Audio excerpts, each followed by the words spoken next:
Good afternoon. मेरा नाम doctor Deepanjali अडुलकर है। मैं कैंसर स्पेशलिस्ट हूँ और आज हम ब्रेस्ट कैंसर के बारे में कुछ जानकारी आपको देने वाले हैं। ब्रेस्ट कैंसर की जानकारी देने के पहले मैं कुछ अपने बारे में कहना चाहूँगी। मैं डॉक्टर दीपांजलि अडुलकर, मैं cancer specialist, consultant radiation oncologist करके बॉम्बे में प्रैक्टिस कर रही हूँ। मेरा ट्रेनिंग जो है, एजुकेशन और ट्रेनिंग जो है वो केएम अस्पताल में और टाटा मेमोरियल हॉस्पिटल से हुआ है। तो आज हम ब्रेस्ट कैंसर के बारे में आपको बताने वाले हैं। तो ब्रेस्ट कैंसर से पहले हम ये देखेंगे कि कैंसर होता क्या है। ठीक है, तो कैंसर माने क्या? बहुत लोगों को लगता है कि कोई भी जो गठान है वो कैंसर की गठान है। तो हमारे शरीर में बहुत सारे ऑर्गन्स होते हैं। ऑर्गन्स यानी कि जैसे कि आईज कहे, आप नोज कहे, या फिर हार्ट कहे, लिवर कहे, these are all called as organs. हर एक ऑर्गन जो होता है टिश्यू से बनता है और टिश्यू का सबसे स्मॉलेस्ट यूनिट जो होता है वो सेल होता है। तो हमारे शरीर के जो भी ये सेल, ये जो सबसे स्मॉल यूनिट होता है, वो हर एक सेल का एक पर्टिकुलर फंक्शन होता है, उसके हिसाब से उसको काम करना है। तो कभी कभी क्या हो जाता है कि ये जो सेल है ये अपना फंक्शन भूल जाता है। मतलब उसको जो गाइड, जो उसका जो रिमोट कंट्रोलिंग जो यूनिट है वो खराब हो जाता है, बिगड़ जाता है और वो अबनॉर्मल हो जाता है। तो ये जो सेल्स है ये अपने आप से बढ़ने लगते हैं और बढ़ के जो है उस जगह को छोड़ के कहीं और जाके बस जाते हैं और जहाँ पे उनको अच्छा जैसे कि ब्लड सप्लाई मिले, न्यूट्रिशन मिले, उस जगह पे जाके वो ग्रो होना चालू करते हैं। तो जैसे आप इस स्लाइड में देख सकते हैं, ये जो पिंक कलर के आपको सेल्स दिख रहे हैं ये नॉर्मल सेल्स है। यही सेल्स बड़े हो गए हैं, ये आप यहाँ पे लाइन देख सकते हैं, ये लाइन के ऊपर आ रहे हैं, तो ये ऑलरेडी अबनॉर्मल हो चुके हैं। जब ये सेल्स दूसरे नॉर्मल सेल्स की जगह लेने लगते हैं, मतलब उसको खाने लगते हैं, तो वो सेल्स हम उसको कैंसर सेल्स बोलते हैं। यही सेल्स यहाँ से जाके बाहर उसको फैलने की क्षमता उसमें आ जाती है। तो आप देख सकते हैं ये लाइन को तोड़ के फैल गए हैं, तो इसे कहते हैं कैंसर सेल्स।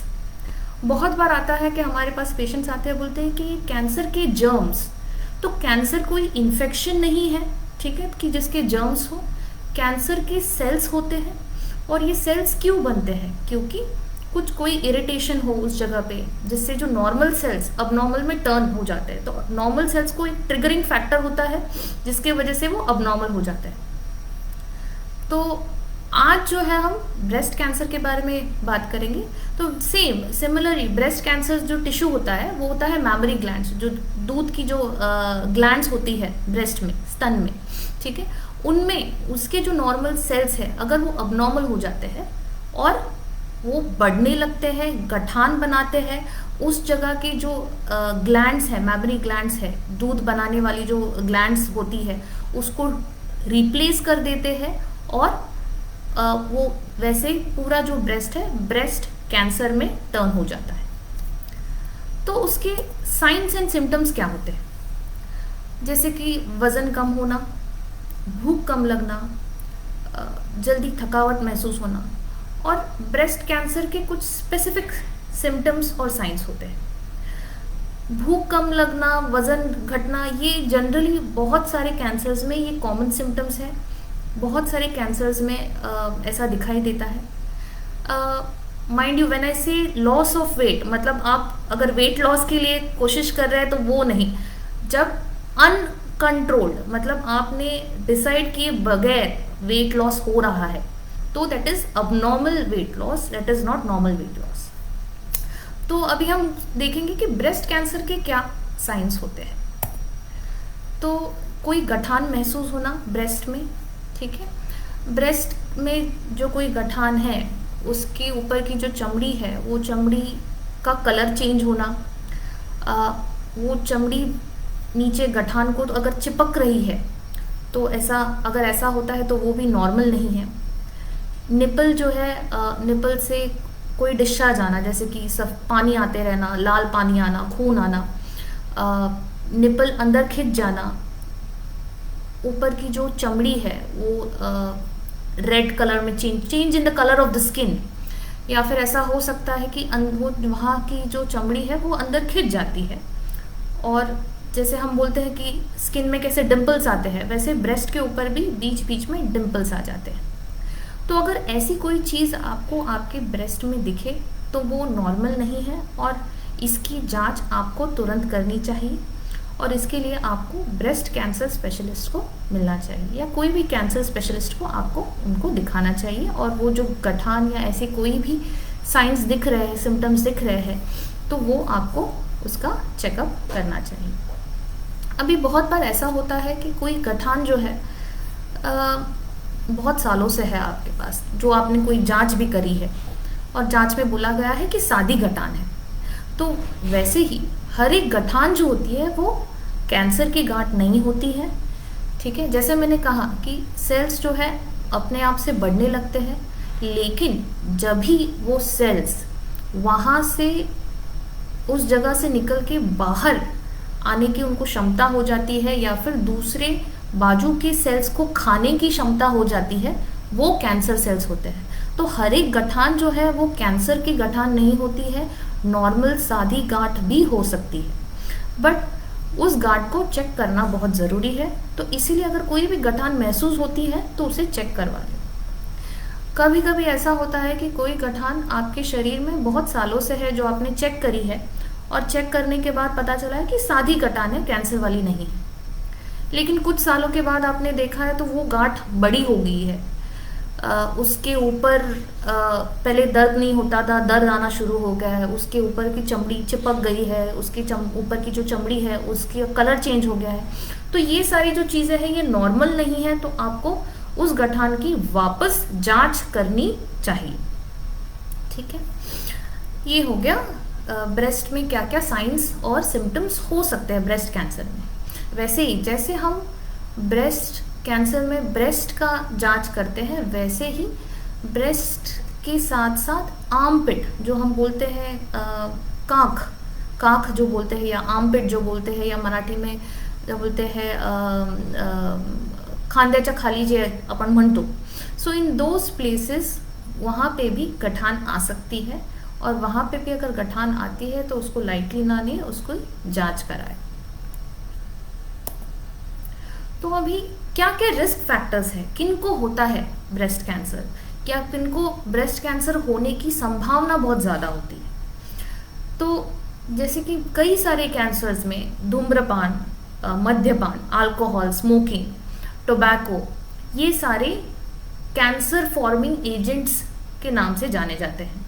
मतलब कोई भी अगर इंसान बहुत ओकेजनली स्मोकिंग कर रहा है, अल्कोहल ले रहा है, तो उन्हें कैंसर होने की संभावना ज़्यादा है कंपेयर टू जो लोग धूम्रपान मद्यपान नहीं करते हैं।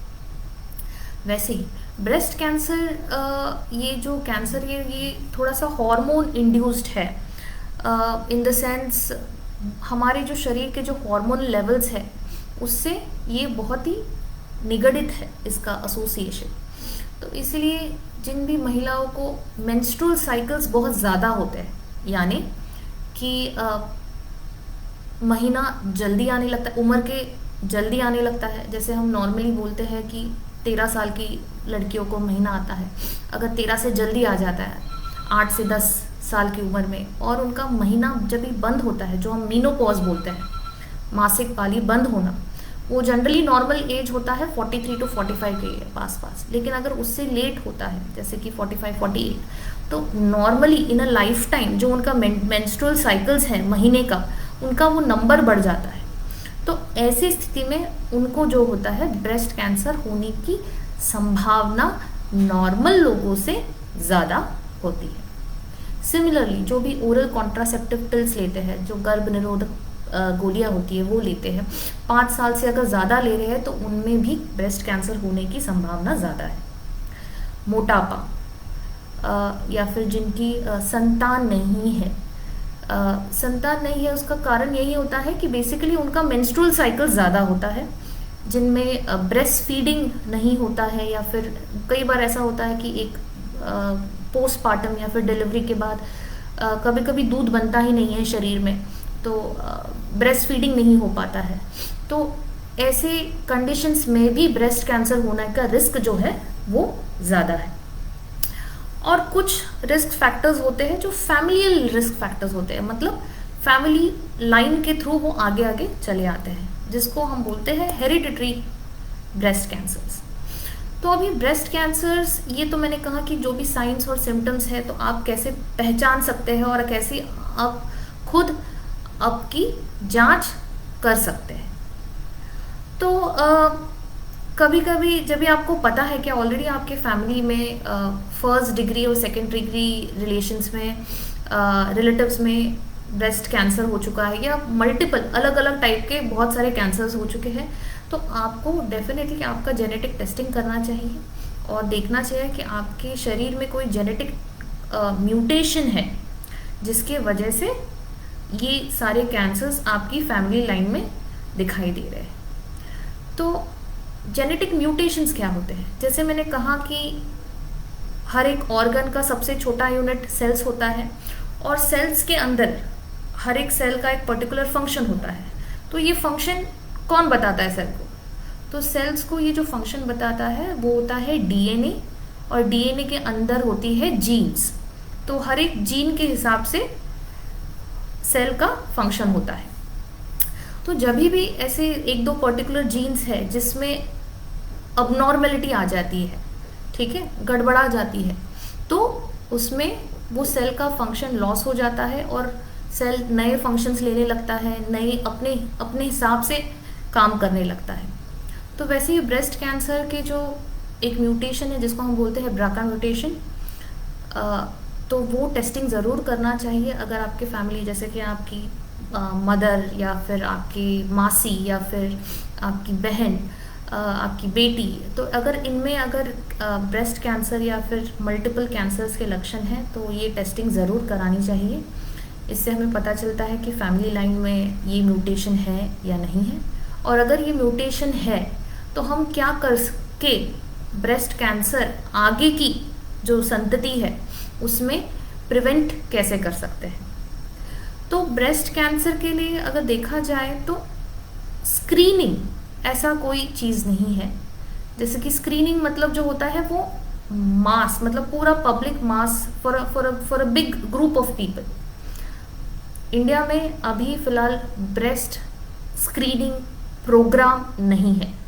प्रोग्राम व्हेन आई से when it that means nation wide, या फिर हर एक किसी को वो किया जाए।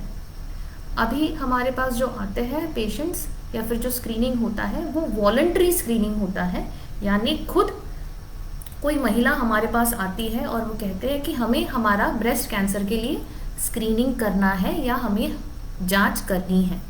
तो this is voluntary screening, there is no screening programme initiated by the government, okay, या फिर by the health care system in India. तो ब्रेस्ट केयर स्क्रीनिंग क्या किसे करना चाहिए और किनको हाई रिस्क है? तो जो भी महिलाएं हैं 40 साल की उम्र के ऊपर है, उन्होंने अपना ब्रेस्ट कैंसर स्क्रीनिंग करना चाहिए। ब्रेस्ट कैंसर स्क्रीनिंग में बेसिकली 2 टेस्ट होते हैं जो चेक करते हैं। एक होता है सोनोग्राफी और एक होता है मैमोग्राफी ब्रेस्ट का, ठीक है। तो ये दोनों screenings about the age of 40 कर सकते हैं। बहुत सारे कंट्रीज़ में अलग अलग एज ग्रुप्स है। कई कंट्रीज़ में 40 ऐसा लिमिट माना गया है, कई कंट्रीज़ में 45 एज अ लिमिट माना गया है। हमारे देश में ऐसा कोई पर से कोई लिमिट नहीं है, but 40 is generally the age wherein you should undergo breast care screening. Breast care screening जो होता है वो एनुअली होता है, आपको साल में एक बार ही ये टेस्ट करवाना है। सिमिलरली कुछ लोग होते हैं जिन्हें ब्रेस्ट केयर कैंसर का रिस्क ज़्यादा होता है। जैसे मैंने अभी वही कहा कि जो जेनेटिक म्यूटेशंस होते हैं, तो ऐसे लोगों में क्या करना चाहिए? ऐसे लोगों में आपको स्क्रीनिंग कब शुरू करना चाहिए? तो जिन फैमिलीज़ में ऑलरेडी हाई रिस्क है, high risk in the sense family में बहुत सारे लोगों को कैंसर हो चुका है, उन्होंने जो स्क्रीनिंग है, जो टेस्ट मैंने अभी बताया है, वो एज ऑफ 35 से चालू करना है। ठीक है, सोनोग्राफी।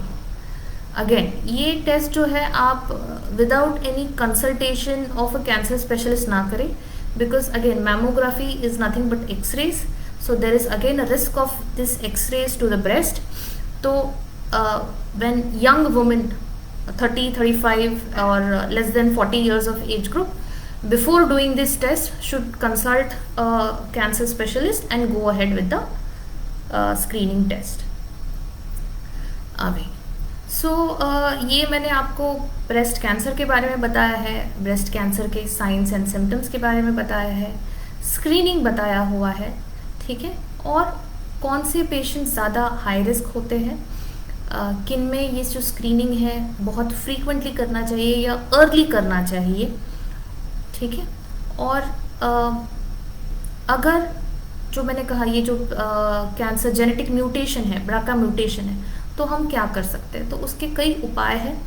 अगर हमें पता चलता है कि हमारी फैमिली लाइन में ब्रेस्ट ब्राका म्यूटेशन करके ये म्यूटेशन पाई गई है, तो जो भी फैमिली में फीमेल्स है, महिलाएं हैं, उनका ये टेस्टिंग किया जाता है, देखा जाता है कि उनमें भी वो म्यूटेशन है या नहीं है।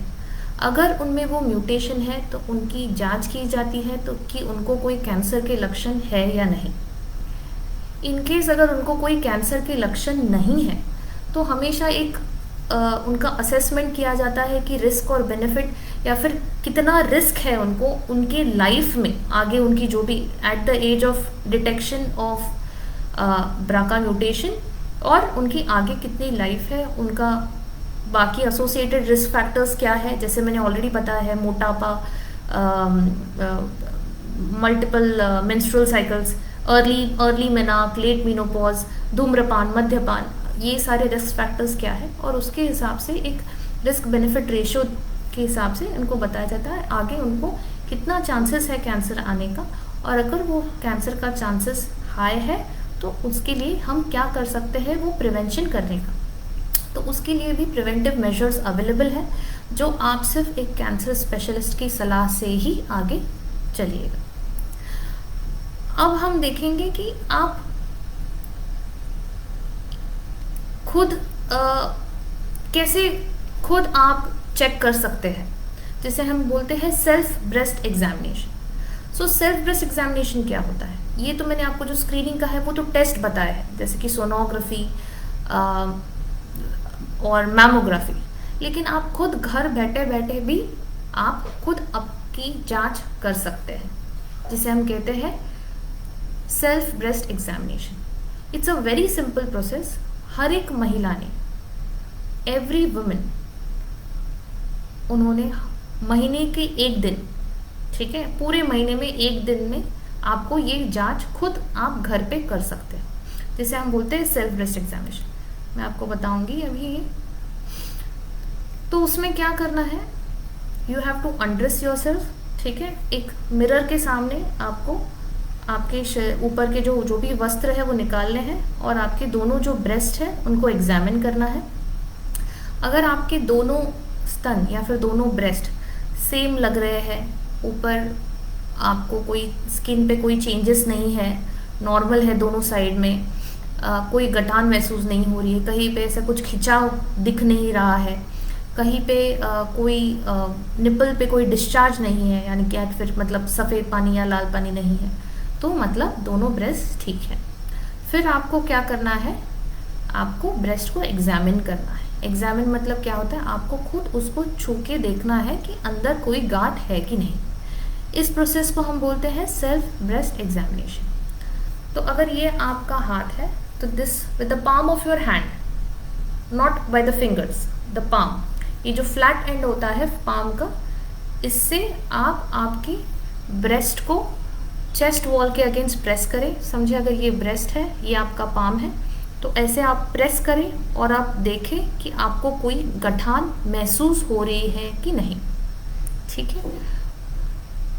ये आपको आपके ब्रेस्ट में चेक करना है। उसी तरह जैसे मैंने कहा, ये ब्रेस्ट कैंसर की जो गांठ होती है ये आर्म पिट में भी आती है, मतलब खांख में भी आती है।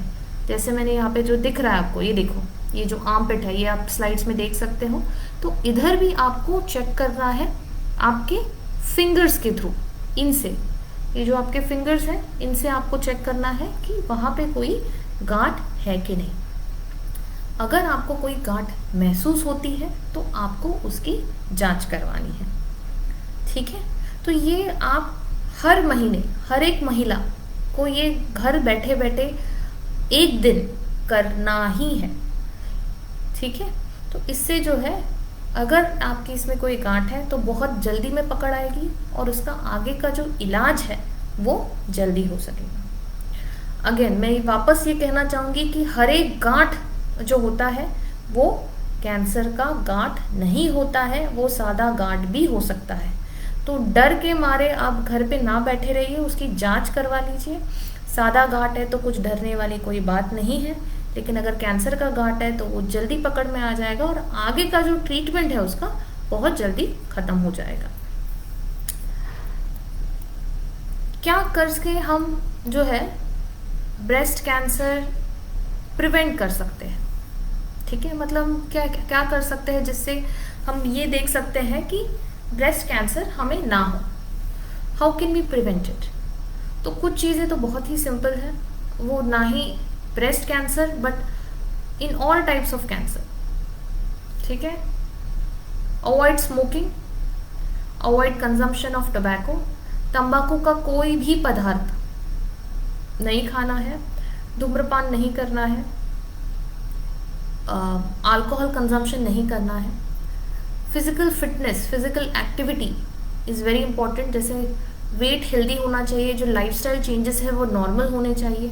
बहुत सारे प्रिजर्वेटिव्स वाला फूड ना खाए, ठीक है। बहुत सारे प्रिजर्वेटिव्स अभी आजकल जो होता है, बहुत सारे कैंड फूड्स आते हैं which has lot of preservatives, so ज़्यादा प्रिजर्वेटिव वाले फूड ना खाएं। ब्रेस्ट कैंसर के लिए स्पेसिफिक जो होता है वो बेसिकली यही है कि लॉन्ग टर्म ओसी पिल्स या जो ओरल कॉन्ट्रासेप्टिव पिल्स है उसका यूज़ ना करें। अन्य जो कॉन्ट्रासेप्टिव निरोध के जो दूसरे जो मेथड्स है वो यूज़ करें। इन आईयूडी होता है, बैरियर कॉन्ट्रासेप्शन होता है, वो यूज़ करें। ब्रेस्ट फीडिंग जो है एटलीस्ट बच्चा 1 साल का हो तब तक ब्रेस्ट फीडिंग कंटिन्यू रखें। और जो भी हाई रिस्क पीपल है, जैसे मैंने कहा फैमिली में बहुत सारे कैंसर्स हो चुके हैं, तो उन्होंने आप अपना खुद का स्क्रीनिंग और इवैल्यूएशन करना चाहिए। सो अगर ब्रेस्ट कैंसर होता है तो उसके ब्रेस्ट कैंसर के क्या आगे ट्रीटमेंट होते हैं, तो मैं जस्ट एक थोड़ा सा just briefly I tell you about the different treatments and different types of treatments which are there. तो ब्रेस्ट कैंसर के जो ट्रीटमेंट्स है, बेस्ट ऐसा नहीं है ब्रेस्ट कैंसर को सिर्फ एक ही इलाज होता है। ये बहुत ही लंबा ट्रीटमेंट कोर्स होता है एंड जनरली हम इंडिया में देखते हैं कि हमारे पास जो पेशेंट्स आते हैं वो थोड़े से एडवांस स्टेजेस वाले आते हैं, अर्ली स्टेजेस नहीं आते हैं। एक तो उसके कारण तो 2-3 हैं। एक कि लोगों में अवेयरनेस नहीं है, जानकारी नहीं है बीमारी के बारे में। दूसरा इग्नोरेंस, मतलब अवॉइड करते हैं बहुत सारे लोग। हाँ है गठान, बहुत सारी जनरली महिलाएं जो हम देखते हैं वो हम खुद हमारे हेल्थ को बड़ा ही इग्नोर करते हैं, बड़ा ही अवॉइड करते हैं। बाकी घर की रिस्पॉन्सिबिलिटीज़ में इतने उलझ जाते हैं कि खुद के हेल्थ में निगलेक्ट करने लगते हैं। सो ये ना करें। एंड बहुत सारे जन ऐसे ही होते हैं कि चलो बच्चों का एग्ज़ाम्स ख़त्म हो जाएंगे फिर चेकअप करवा लेंगे, हम शादी हो जाए ये कर लेंगे वो कर लेंगे, और उसमें जो है कैंसर की जो गांठ जो छोटी होती है वो बढ़ जाती है। बहुत सारे लोगों में फियर ऑफ कैंसर की वजह से वो खुद जल्दी आते नहीं हैं, और जब ये बहुत ज़्यादा बढ़ जाता है, बहुत तकलीफ़ होने लगती है, तब उसके जांच करने निकलते हैं और ट्रीटमेंट आगे लेना चाहते हैं। तो जितना जल्दी आप उसकी जांच करवाएं, जितना जल्दी वो डायग्नोस हो, उतना इजी उसका ट्रीटमेंट होता है, उतना शॉर्ट उसका ट्रीटमेंट होता है।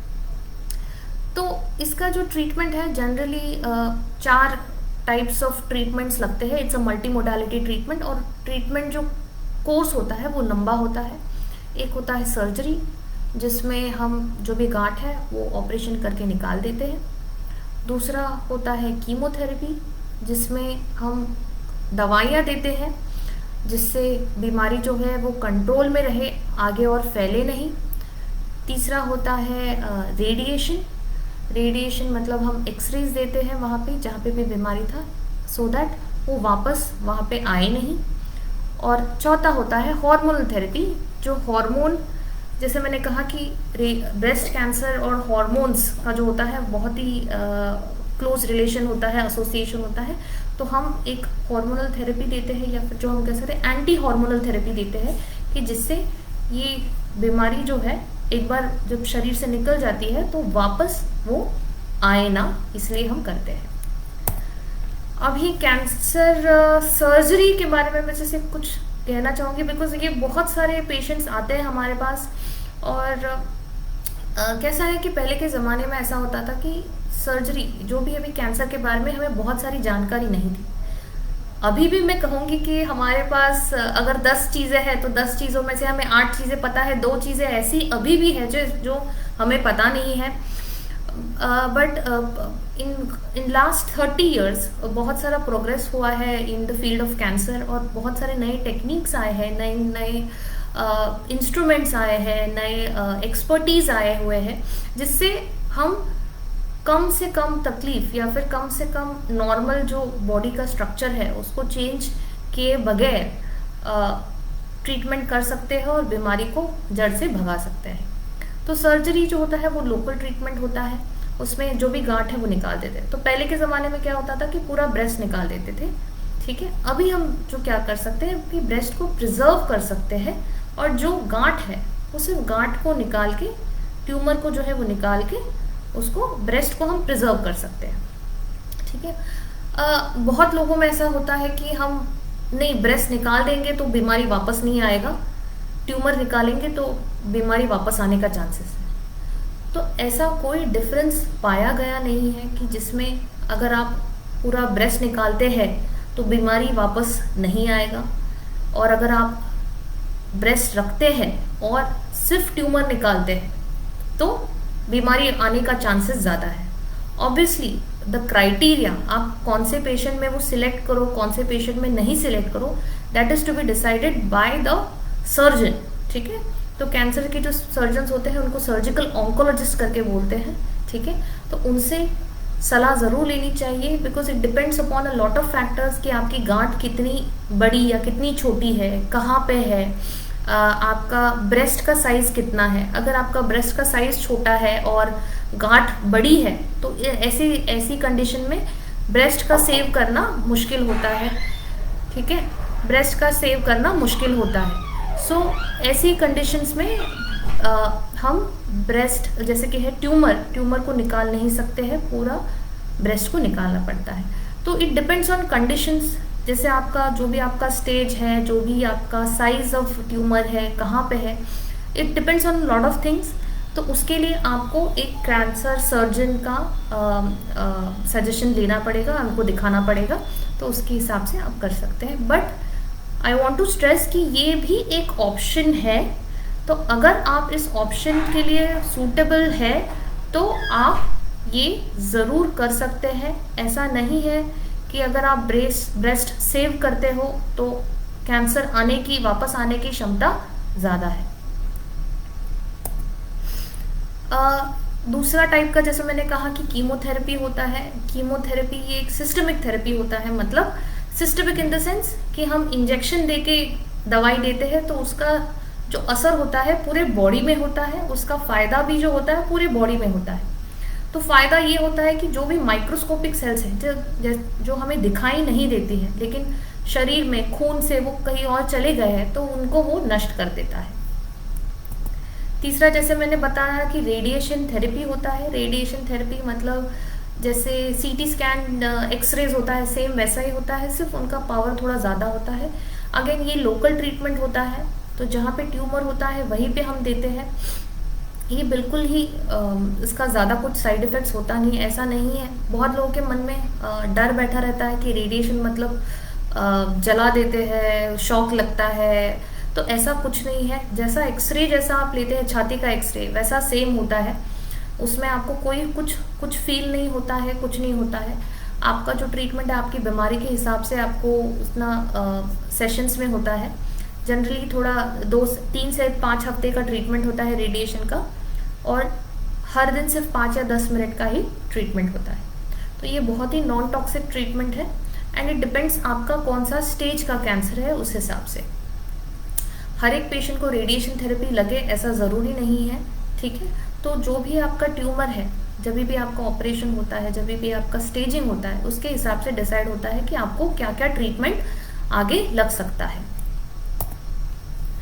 चौथा ट्रीटमेंट होता है हार्मोनल थेरेपी, जिसमें एंटी हार्मोनल जो टैबलेट्स होते हैं वो दिए जाते हैं। वो 5 से 10 साल तक आपको लेने होते हैं, जिससे आपका ट्रीटमेंट कंप्लीट होता है, यानी कि बीमारी वापस आने के जो भी चांसेस है उसको ख़त्म कर देते हैं, ठीक है। तो ये है ब्रीफली मैंने आपको बताया है कि मोटा मोटा कि क्या क्या ट्रीटमेंट ऑप्शंस अवेलेबल है। सो इन द लास्ट मैं वही कहूँगी कि आप how to prevent breast cancer, exercise मोर,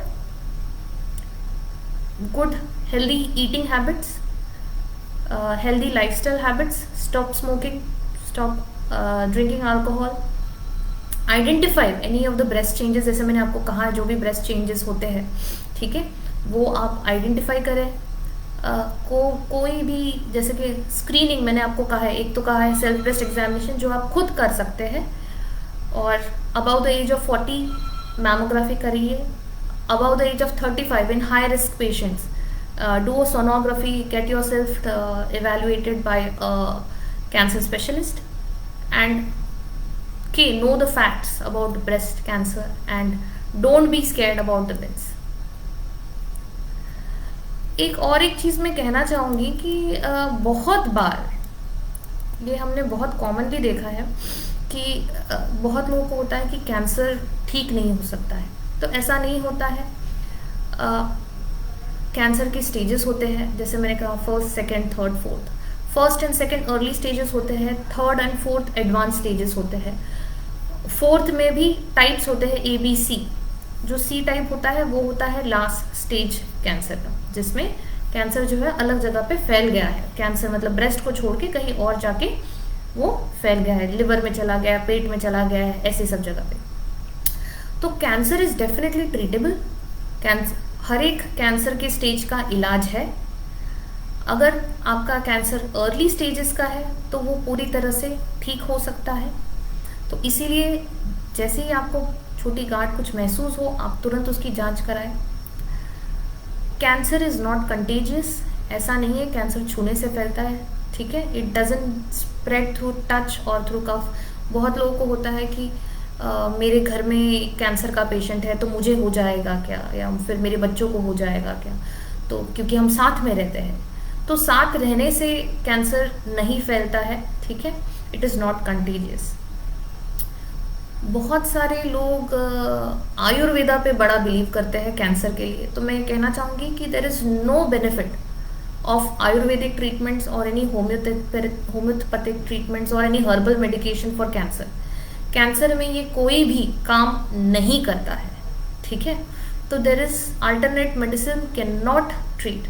बहुत सारे पेशेंट्स आयुर्वेदा लेते हैं ये सोच के जल्दी शॉर्टकट है, गोली ही तो खाना है, और एक साल तक लेते रहते हैं, और 1 साल के बाद बीमारी बढ़ जाता है, फैल जाता है, लास्ट स्टेज में आ जाता है, तभी वो हमारे पास आते हैं। तभी हम बहुत कम कर सकते हैं उनके लिए। अगर वो पहले कैंसर स्पेशलिस्ट के पास आ जाते हैं तो फिर उनका इलाज करना इजी हो जाता है, और पूरी तरह से ख़त्म करने की जो बीमारी की जो क्षमता है वो ज़्यादा होती है। और लास्ट मैं ये कहूँगी कि exercise, having healthy lifestyle, all these things will only help, okay, in all the positive way for healthy living, as well as in cases of your treatments, आपके ट्रीटमेंट में भी एक पॉजिटिव वाइब्स देता है। सो आई थिंक आज के session में हमने what is breast cancer, what are the science and symptoms of breast cancer, आप खुद सेल्फ ब्रेस्ट एग्जामिन करके कैसे देख सकते हैं, किन्हें कैंसर स्क्रीनिंग करना चाहिए, कैंसर के क्या क्या स्टेजेस होते हैं, कैंसर के क्या क्या ट्रीटमेंट्स अवेलेबल होते हैं, और कौन सी चीज़ें कैंसर के इलाज के लिए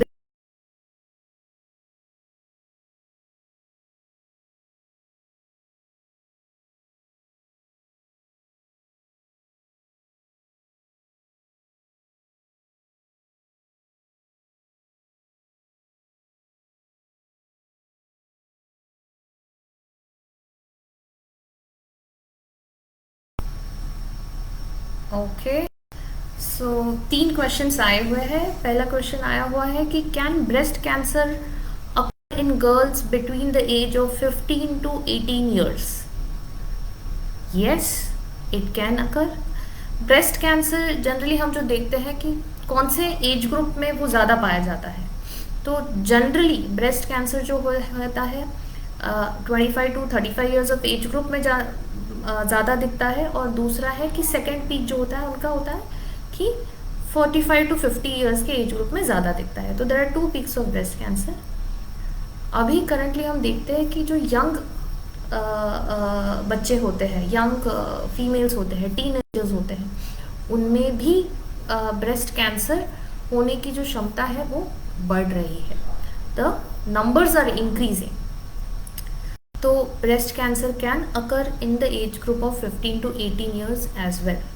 ऑब्वियसली जैसे मैंने कहा कि ब्रेस्ट कैंसर अलग अलग टाइप के होते हैं, तो अलग टाइप का जो बोलते हैं which is not very common, but it can occur and it can occur in the young age group girls. दूसरा क्वेश्चन आया है, so self examination can prevent breast. I think वो बोलना चाहते हैं कि self breast examination can prevent breast cancers.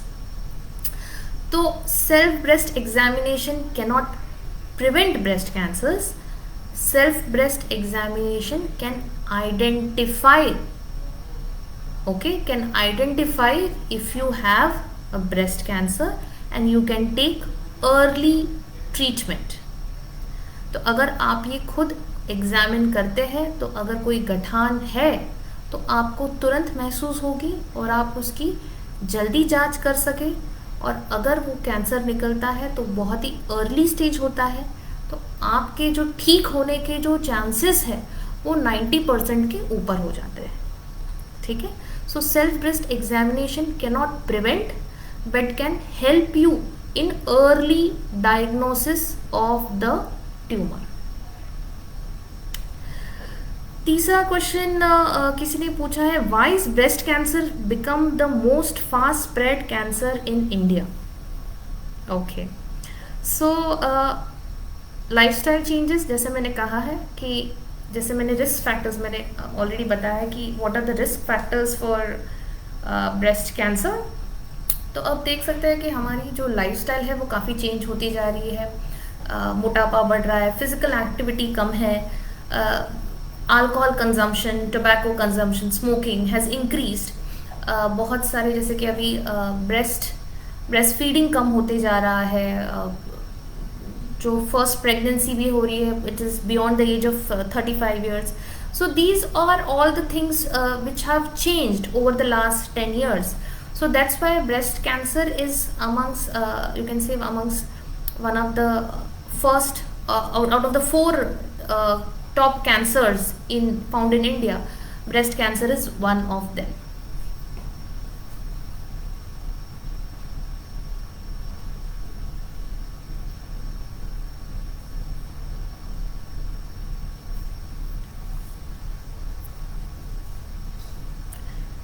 So हमने already जो क्वेश्चंस आए थे उनका we have already answered those. We'll wait for another 3-4 minutes। अगर कोई और क्वेश्चंस पूछना चाहे तो they can definitely ask, put them in the comments.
So I guess if there are no more questions, I think we will end the session for today. And I hope जो भी हम आज मैंने जो भी जानकारी दी है और जिन्होंने भी ये सेशन सुना है वो ज़रूर खुद अपने घर में जो भी महिलाएं हैं उनको ये बताएं, spread this amongst your neighbors, your family members, and please educate and spread awareness so that ये जो बीमारी है ये हमें अर्ली स्टेज में मिले और इसे हम जड़ से ख़त्म कर सके. Thank you so much. या बाय बाय.